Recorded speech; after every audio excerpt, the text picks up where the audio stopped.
आज हम पढ़ेंगे difference between primary and secondary immune response के बारे में। और primary and secondary immune response जैसे कि काफ़ी डिटेल में हमने अपनी लास्ट वीडियो में डिस्कस किया था। आज हम इसके डिफरेंसेस की बात करेंगे कि इन दोनों में क्या डिफरेंसेस हैं। तो उसके लिए हम सबसे पहले एक लाइन ड्रॉ कर लेते हैं, फिर वन बाय वन हम इनकी डिफरेंसेस की बात करेंगे कि क्या डिफरेंस है। तो सबसे पहले हम देख लेते हैं प्राइमरी इम्यून रिस्पांस को। कि प्राइमरी इम्यून रिस्पांस की बात की जाए तो हम कहते हैं कि इम्यून रिस्पांस कब जनरेट होता है, जब कोई एंटीजन फर्स्ट टाइम बॉडी में एंटर होता है। तो तब जब इम्यून रिस्पांस जनरेट होता है उसे क्या कहा जाता है, उसे प्राइमरी इम्यून रिस्पांस। और अगर हम इम्यून रिस्पांस की बात करें तो हम देखते हैं कि हमारे बॉडी का जो दिफाई निज़ाम है, जब वो एंटीजन क्या है, कोई भी ऐसा फॉरेन सब्सटेंस पार्टिकल जैसे कि वायरस, बैक्टीरिया जो क्या कर सकता है, जो हमारे इम्यून सिस्टम को एक्टिवेट करता है, उसे एंटीजन कहा जाता है। तो हम देखते हैं कि अगर फर्स्ट एक्सपोजर बॉडी के साथ तो वो क्या है, वो प्राइमरी इम्यून रिस्पांस। इसी तरह से अगर हम सेकेंडरी इम्यून रिस्पांस की बात करें तो हम देखते हैं कि वही एंटीजन अगर दोबारा से बॉडी में एंटर हो कुछ अरसे के बाद, मतलब ये कि जब सेकंड एक्सपोजर हो या फिर पहले से वो एंटीजन जो है वो बॉडी में एक दफ़ा एंटर हो चुका हो, तो तब जब इम्यून रिस्पांस जनरेट होता है सेम एंटीजन के रिजल्ट में, उसे क्या कहा जाता है, उस तरह के इम्यून रिस्पांस को सेकेंडरी इम्यून रिस्पांस। तो अगर हम फर्स्ट डिफरेंस देखें तो हम देखते हैं कि जब फर्स्ट टाइम एक्सपोजर के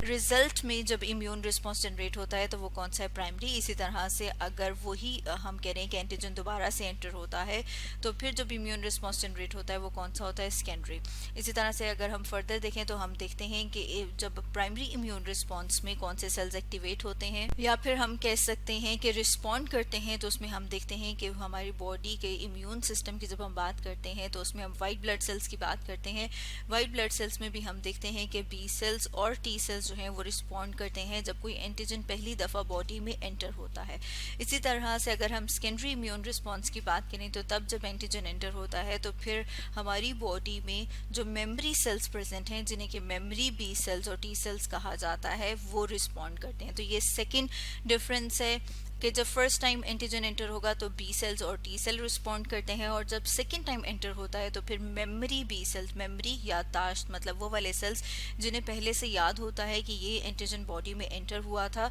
तो वो वाले सेल्स जो हैं वो रिस्पॉन्ड करते हैं मेमोरी सेल्स, जिनमें मेमोरी बी और टी सेल्स हैं। अब अगर हम फर्दर एक और डिफरेंस की बात करें तो हम देखते हैं कि जो लैग फेज है, और अगर लैग फेज की बात करें कि लैग फेज कौन सा वाला फेज है, तो ये वो वाला फेज है जिसमें हम कहते हैं कि वो वाला टाइम जिसमें एंटीजन फर्स्ट टाइम बॉडी में एंटर होता है, और जब फर्स्ट टाइम बॉडी में एंटर होता है उसके बाद से लेके एंटीबॉडी की प्रोडक्शन तक का जो टाइम है उसे क्या कहा जाता है, उसे लैग फेज कहा जाता है। जैसे कि यहाँ पर हम देख रहे हैं, मतलब ये कि हमारा जो दिफाई निज़ाम है उस एंटीजन को डिटेक्ट करता है, डिटेक्ट करने के बाद इम्यून रिस्पॉन्स जनरेट करता है, जिसमें हम देखते हैं कि एंटीबॉडीज़ प्रोड्यूस होती हैं। एंटीबॉडीज़ जिस तरह कि हमने लास्ट वीडियो में डिस्कस किया था, जो क्या होती हैं, जो वाई शेप होती हैं, इस तरह की शेप की होती हैं। वो जब बॉडी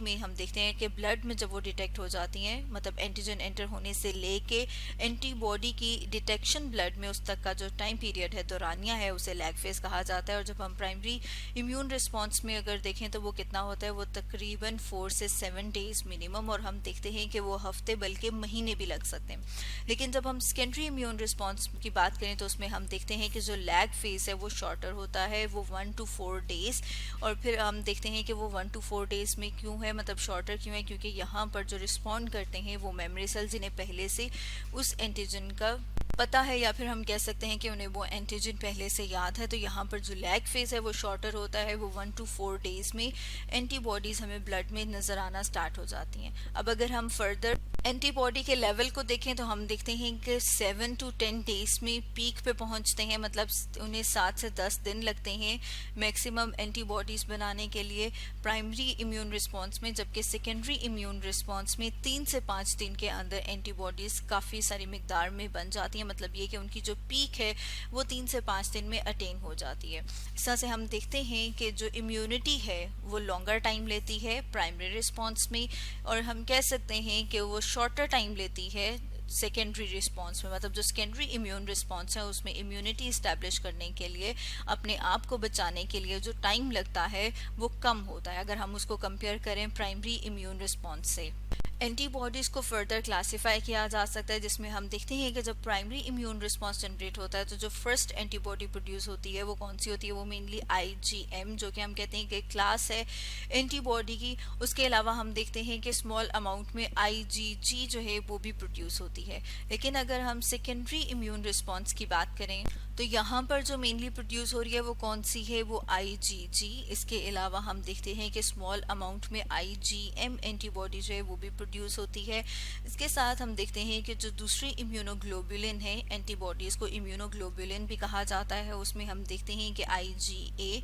और आईजीई जो है वो भी प्रोड्यूस होती है। और ये किसके रिस्पॉन्स में प्रोड्यूस होती है, एलर्जी के रिस्पॉन्स में। मतलब अगर एलर्जी हो जाएगी तो फिर जो एंटीबॉडी प्रोड्यूस होगी वो कौन सी है, वो आईजीई। अब अगर हम फर्दर एक और डिफरेंस की बात करें तो हम देखते हैं कि जो एंटीबॉडी प्रोड्यूस होती है वो किसके ऊपर डिपेंड करती है, एंटीजन के ऊपर, एंटीजन की नेचर के ऊपर। और अगर हम उनके नंबर की बात करें तो हम देखते हैं कि प्राइमरी जब रिस्पॉन्स होता है, प्राइमरी इम्यून रिस्पॉन्स, उसमें लो अमाउंट में प्रोड्यूस होती है। लेकिन इसी तरह से अगर हम सेकेंडरी इम्यून रिस्पॉन्स की बात करें तो हम देखते हैं कि सेकेंडरी इम्यून रिस्पॉन्स में ये तकरीबन 100 to 1000 टाइम्स, मतलब 100 से 1000 गुना ज़्यादा एंटीबॉडीज प्रोड्यूस होती हैं सेकेंडरी इम्यून रिस्पॉन्स में। अब अगर हम एक और डिफरेंस की बात करें तो हम देखते हैं कि प्राइमरी इम्यून रिस्पॉन्स के रिजल्ट में जो एंटीबॉडीज बनती हैं उन एंटीबॉडी का जो डिक्लाइन है वो बहुत जल्दी हो जाता है। लेकिन जब हम सेकेंडरी इम्यून रिस्पॉन्स में देखते हैं तो हम देखते हैं कि जो एंटीबॉडी है वो काफ़ी लंबे अरसे तक ब्लड में रहती है।